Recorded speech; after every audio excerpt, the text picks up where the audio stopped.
with that out of the way, again, I'm moving a little bit quicker than usual because I was a little bit late to this. I was late to the party, I guess you could say.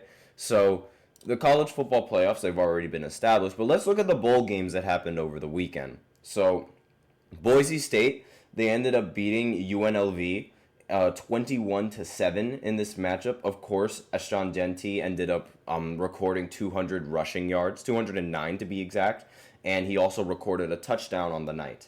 And the quarterback also ran for a touchdown and threw for a touchdown in this game as well.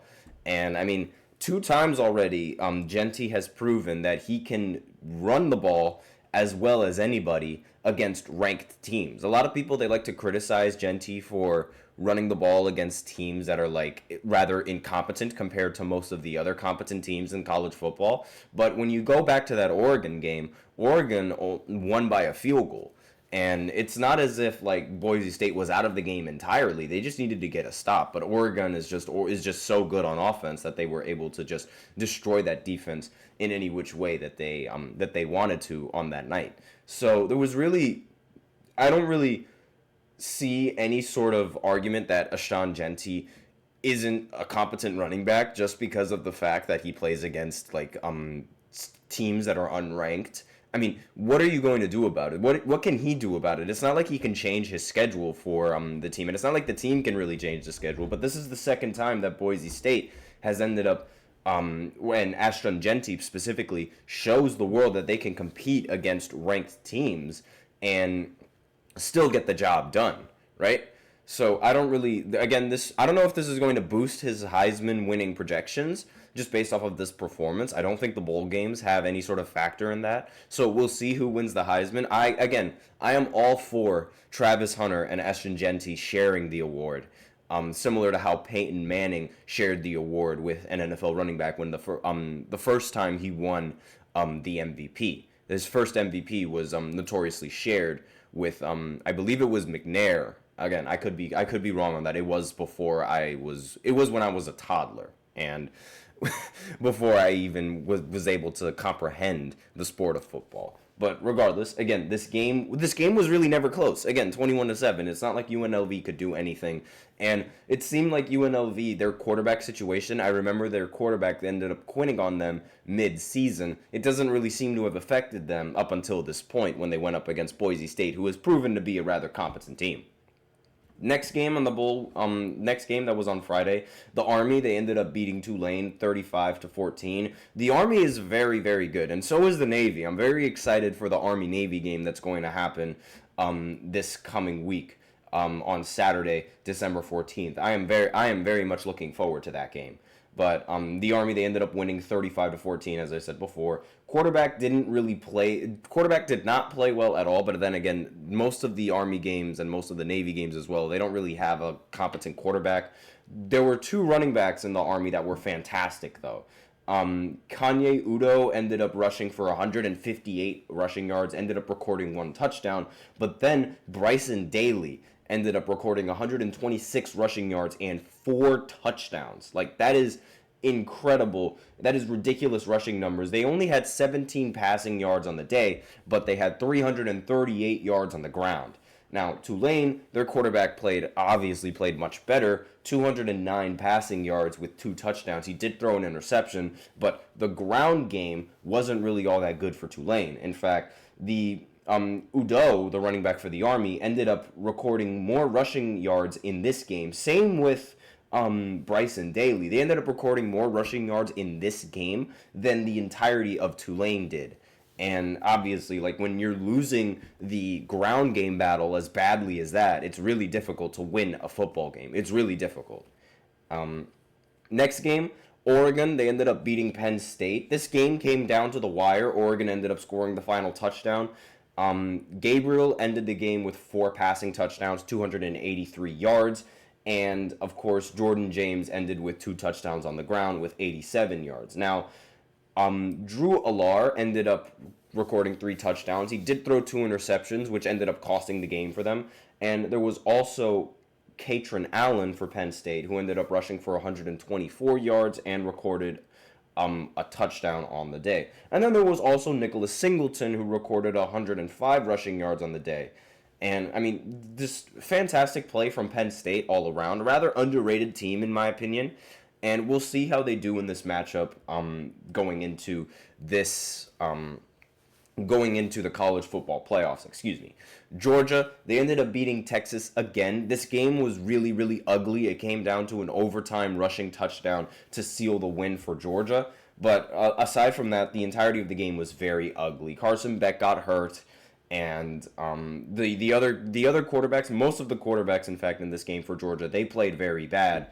I mean, Beck only finished with 56 passing yards, and Gunnar Stockton only finished with 71 passing yards. So it was a very hard-fought defensive game. Quentin Ewers ended with 358 passing yards, 1 touchdown, but he threw 2 interceptions. There's growing, I don't know if this is really a hot take, but I feel like maybe starting Arch Manning for this tournament game is going to be the move. I don't know. That might be a hot take. Let me know in the comments what you guys think of that.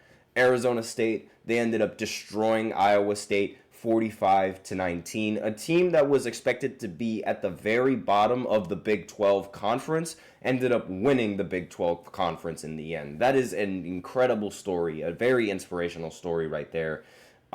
Their quarterback Sam Leavitt is phenomenal. He was phenomenal in that game. 219 passing yards and 3 touchdowns. And Scatabo, the running back for Arizona State, already is making a name for himself. Like, he believes that he is the best running back in the country, and he's proven it in this bowl game. 170 rushing yards on 16 attempts and 2 rushing touchdowns on the day. But again, this game was never close between Arizona State and Iowa State. And then finally, Clemson, they matched up against SMU. This game went down to the wire. Clemson won off of a field goal to win the game. That was basically how that was essentially how the game ended, because Clemson ended up getting the ball at the very end of the game. All it took was 2 plays to get them down into field goal range, and they ended up winning the game in the end, 34-31.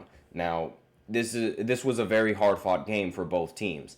The quarterback, Kevin Jennings, ended up recording 304 passing yards and 3 touchdowns. He did record 1 interception. This is the quarterback for SMU. And on the ground, Brashad Smith played very well as well. He recorded 113 rushing yards. And for Clemson's side, Cade Klubnik, the quarterback for Clemson, ended with 4 passing touchdowns, 262 yards on the day. There was not much of a rushing attack coming in from Clemson, but the receivers and the passing in this game for Clemson was fantastic.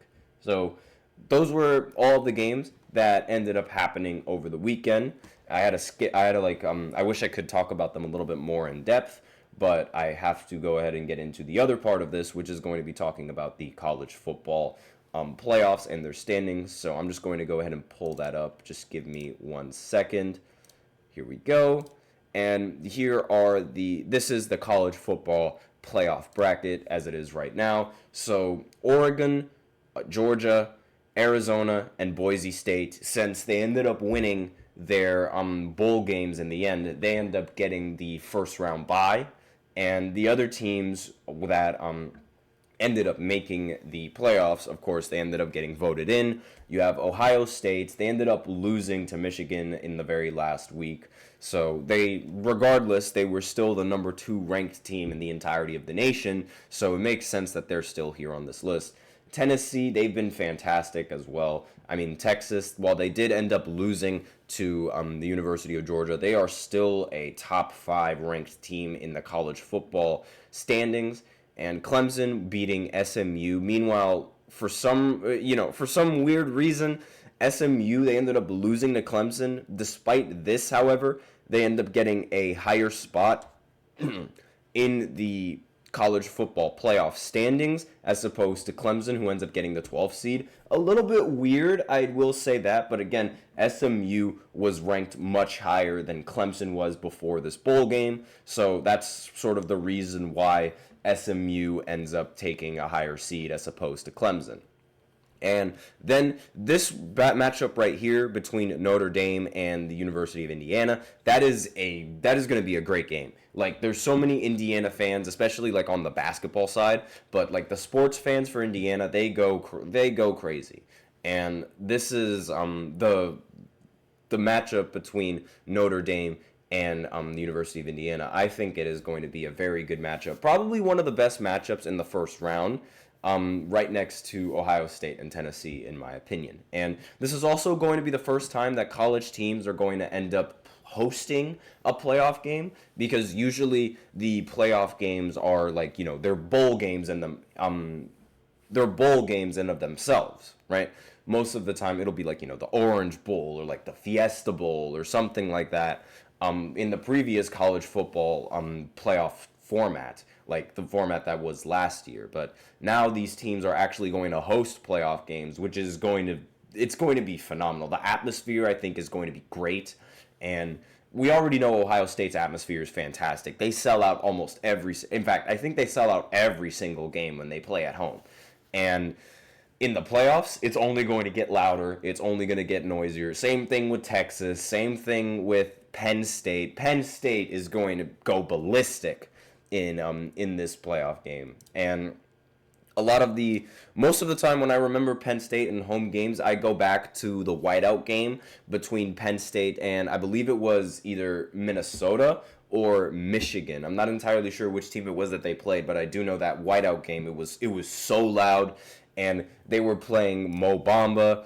It was like, I'm sure all of you guys remember that exact same clip. I'm pretty sure it was Michigan that they ended up playing. But regardless of that, this is how the standings look right now. There's a lot of controversy because Boise State ends up getting a bye week, and a lot of people, they think like, okay, they didn't really face competent enough or good enough competition to even be considered to be getting a bye week compared to all of these other teams. But regardless, this is how the format works. Let me know in the comments what you guys think of this format. If you're mad that maybe Alabama didn't make it into the college football playoffs. I didn't really think Alabama should have made it anyway, but again, I'm sure a lot of you Alabama fans, you think that they think that they deserve to make it in anyway. But that's really all that I have to say. Oregon being at number 1, being the only undefeated team in the entirety of the college football playoffs, makes sense that they were getting the number 1 seed. No real problems there. I actually really liked the teams that ended up getting selected for the college football playoffs this year. But again, let me know in the comments what you guys think. So that's all that I really have for this college football playoff segment. And now we're going to go ahead and go into the next segment, which is going to be talking about it's going to be talking about Josh Allen and his performance against the Rams, because it was a very good game that he ended up playing against the Rams, and it most likely solidified himself for the MVP. So I'll talk about that game right after this short break. Be sure to stay tuned. Looking for your daily fix of sports talk without having to pay for it? GSMC Sports Network is available on YouTube. Just search GSMC Sports Network. Get your fix of daily sports talk shows on YouTube, absolutely free. NFL, college football, NBA, MLB, MMA, UFC, fantasy football, and so much more. GSMC Sports Network has shows running all day long, with new sports shows starting every 2 hours. Just like on your favorite cable sports channel, except GSMC Sports Network is absolutely free. Just search GSMC Sports Network on YouTube to catch one of your new favorite shows, like the GSMC College Football Podcast, Chip Shot Football Podcast, Hoops and Heels Women's Sports Podcast, GSMC Basketball Podcast, and so many more. Check it out for yourself. GSMC Sports Network, now available on YouTube absolutely free. Search GSMC Sports Network on YouTube right now.